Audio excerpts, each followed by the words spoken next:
तो कोई देवता नहीं है, हमारा किया हुआ पूर्व कर्म है। हम नया कर्म इतना बलवान करें कि उसको रौंद दे। बात समझो।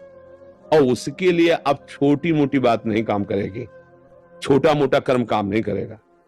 डट के हमें धर्म और डट के भजन विध्वंस करके, अगर विध्वंस ना होते तो फिर मोक्ष कैसे होता? असफलता तुम्हारे जीवन की सफलता का स्वरूप बनेगी। बस डट करके ऐसा भजन करो, सत्कार्य करो जिससे पूर्व प्रारब्ध नष्ट हो जाए। सच्चाई की, अध्यात्म की बात यह है। अब चोरी, हिंसा, अधर्म आचरण तो वो तो पूर्व प्रारब्ध है ही, नया कर्म भी बिगड़ गया। दोनों मिलकर फिर आपको जीना मुश्किल कर देंगे। सिंह की तरह दहाड़ो, मनुष्य जीवन पशु की तरह दबकर जीने के लिए नहीं मिला। धर्म से चलेंगे कहीं भी हो। ये इस्तीफा अपनी जेब में रखा जाता है। जो सत्यवादी होता है ना, भगवत मार्ग का होता है ना, धर्म से चलता है ना, उसको पता है या तो तुम निकाल दो या ये ले लो, हम गलत करेंगे नहीं और तुमसे डरेंगे नहीं। भोजन जब पाते हो किसी से सीखा है क्या उसका स्वाद लेना है? क्योंकि भूख होती है ना, उस समय हम एकाग्र होके ही तो पाते हैं ना, तभी उसका स्वाद ले पाते हैं। जब किसी भी कार्य करने की आपके अंदर दृढ़ इच्छा होगी तो फिर आपका मन एकाग्र करना नहीं पड़ेगा, अपने आप हो जाएगा। जब कोई भी भोग हमें प्राप्त होता है, हम भोगने की इच्छा वाले हैं, तो उस समय हमारा मन एकदम एकांत होता है, केवल उसी भोग में होता है। अगर कोई विक्षेप भी पहुंचाना चाहे तो हमें गुस्सा आएगी कि मान लो हम सुन रहे हैं या देख रहे हैं या चख रहे हैं या भोग रहे हैं, कोई भी, ऐसे ही हम उस कार्य का लक्ष्य बनावे तो एकाग्रता हो जाएगी। टीवी, कभी टीवी देखा है? आपको कोई साधना करनी पड़ी एकाग्रता के लिए? है मनपसंद फिल्म है तो 3 घंटे एकदम समाधि नहीं मिल जाएगा। तो इसमें कोई साधना नहीं करनी पड़ी, रुचि आई, आपकी रुचि उसमें लग गई। ऐसे आप किसी भी कार्य को रुचि पूर्वक कीजिए तो एकाग्रता अपने आप हो जाएगी। इस तनाव किसे कहते हैं? जब हम भार अपने ऊपर ले लेते तब हमें तनाव होता है। समझना, किसी का भी, आप जब अपना भार अपने ऊपर ले लेते तब तनाव होता है। और अपना भार अगर प्रभु को दे दे तो आप तनाव युक्त कभी हो ही नहीं सकते, सदैव तनाव मुक्त रहेंगे। प्यार और नाटक में अंतर है। जैसे हमें आपसे सुख लेने की स्वार्थ बुद्धि है तो हम असली प्यार से ज्यादा प्यार दिखाएंगे।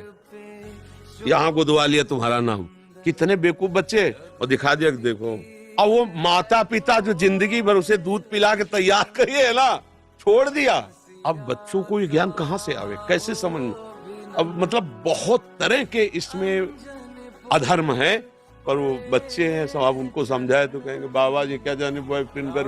और सिद्धांत है जो दूसरों के सुख को सोचता है कि हमारी क्रिया द्वारा किसी को दुख न पहुंचे, सुख पहुंचे, निश्चित आपका मंगल होगा। किसी को भी आप सुख दे, किसी भी जीव को, तो उसका आशीर्वाद आपके और आपके परिवार को सुखी करेगा।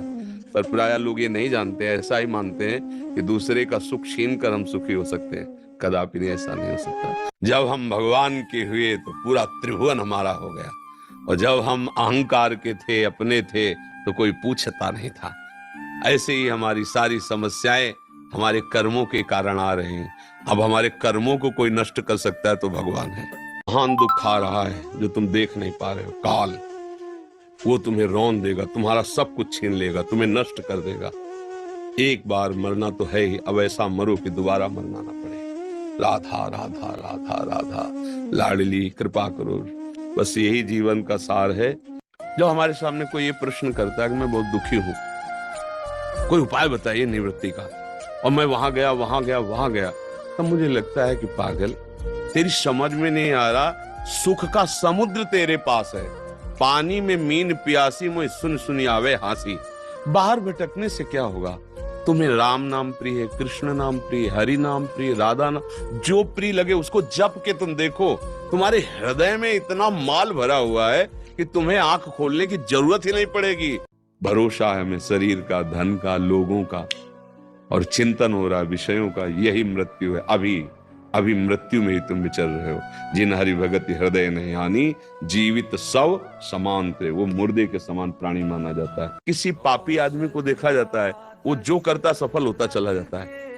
तो आपको संशय हो जाएगा कि हम तो धर्म से चल रहे, जो करते उसमें निष्फलता, और ये सफल होता चला जा रहा है। क्योंकि उसका सर्वनाश होना है। उसके थोड़े पुण्य है, उन पुण्यों के प्रताप से सफल हो रहा है और खूब पाप कर रहा है। तो पीछे का पाप और अभी का पाप जब जुड़ेगा, ये पुण्य खत्म हो जाएंगे, मिटिया मेट हो जाएगा। कर्म ही आदमी को डिप्रेशन में पहुंचा देता है, कर्म ही आदमी को अपने हाथ से फांसी पे लटका देता है।